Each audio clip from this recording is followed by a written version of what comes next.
So I'm gonna tell you one life hack that completely changed my life.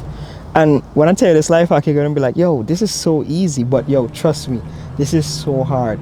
So I'm gonna tell you why it works, how I found out about it, how to make it stick, and how to use this to get everything that you want out of life. So the life hack is write everything down. But it's not just some old writing on your goals, and because you wrote them and got them out of your head and onto paper means that it's gonna happen. This is a little bit more involved than that. So yes, you are gonna write down your goals, and don't go crazy. Just choose like 2 to 5 goals. It could even be one, but not more than 5. If you don't have an idea of what your goals should be, you can set them on the one of these categories or all of these categories, matter of fact. Like number one can be a career goal. Like, do you want to have a certain career path? Do you want to get to the point of working for yourself or being an entrepreneur? And if so, what field? That's one. Financial goals, like do you want to pay off all your debt by a specific date, or save a certain amount of money, pay off your car, buy a home? That's 2. Personal development goals, like stop cursing, read more, stop gossiping, go to the gym, learn a language, stuff like that. That's 3. Spiritual goals, like meditate daily, read your Bible, pray, go to church, Bible study on Wednesdays, them kind of things. That's 4. Relationship goals, like strengthen communication with your person, be more open with your friends or less open, depending on the kind of people that you call your friends. Set boundaries and wiggle away from toxic relations or friendships.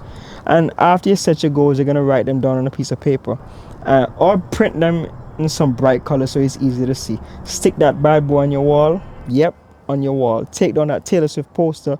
Put your goals where you can see them every day. Now, this is the part that I said gets a little bit more involved. You're going to need to get a pocketbook, like a small book that you can fit inside your pocket. I'll try to remember to put the link in the description to the one that I use. But what you're going to do is you're going to write down every single day what your to-do list is.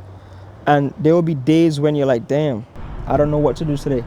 And that's where you look back on your goals and you make sure that the things that are on your list are reflective of the life that you want for yourself. If the things on your list are not going to help you get to one of those 5 goals, then they don't belong on your list.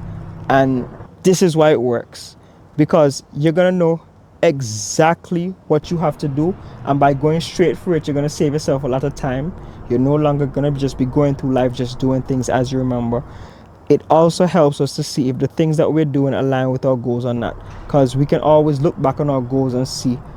And as simple as it seems, it makes the world a difference. Just imagine that you're on a plane and it veers off 5 degrees to the right when it's supposed to be going straight. That 5 degrees to the right is going to take it so much longer to get back on path, especially if you've been going on that path for a while. So by you writing on your list, it's going to help you stay on course. And it's crazy because the way I found out about this is my little sister. She used to work at this pastry place. There was this girl that she was telling me about, and she was like, yo, y'all should be friends because she's so disciplined and I think you're gonna like her mentality. So I asked her, what in particular you think is so great about this girl? Why you think I like her mentality? So she told me a scenario where the manager had to ask her if she can stay an extra hour for work one day. And she said, hold on, I have to check my book and then I'll get back to you. So she had this little book where she had her day planned out by the hour. So she said, sorry, I can't because I have to go to the gym by 4. But tomorrow I might be able to stay later if you want, but you just have to tell me from now so I can factor it into my book. And I was like, wow, this girl moves like a freaking robot. And that's when it hit me. We all operate like robots on a program. We get up at 9 a.m. on the weekend, turn on the TV while eating cereal, scrolling on Instagram for 3 hours, and then do some grocery shopping, come home, take a nap, call our best friend to update them on our week, try to cook quick before bedtime, then do it all over again. Only thing changes is when we gotta work, which is the weekdays, when we get up at the same time 5 days a week, do the same thing, go to work, scroll on social media on our lunch break, go home, watch TV, then go sleep. We're all robotic. It's just that she's intentionally creating her own program. Just like when you go to church or you go to a funeral or any kind of event, they have a program, a list of things that we're going to do in a specific order. She's taking control of her own life. She doesn't let life happen to her. She chooses how to happen to life. So from then, I said, I'm going to try to implement that. But I kept starting and falling off. But for the times I was doing it, I realized that, I would literally complete what I would normally take 1 year to accomplish in 2 months. So I was like, yo, I have to find a way to make this stick. So this is what I realized. If you fall off for one day, fine. But never go 2 days without doing what you say you're gonna do. Because one day is a mistake, 2 days is the start of a new habit. And that's the habit of not doing. Don't start that. So I realized that when I wake up in the morning, the first thing I do, I look up at my ceiling for 2 minutes, then grab my phone, check Instagram, then get up, pray, and to go eat breakfast. Yeah, I know, it's a frigged up pattern. But since I realized my pattern, well, in other words, my programming, I decided to find a way to disrupt it. So what I did, I put a sticky note on my ceiling that says check your to-do list. So every time I open my eyes in the morning, that's the first thing that I see. So now if I respond to that right away, instead of ignoring it, I disrupt the cycle.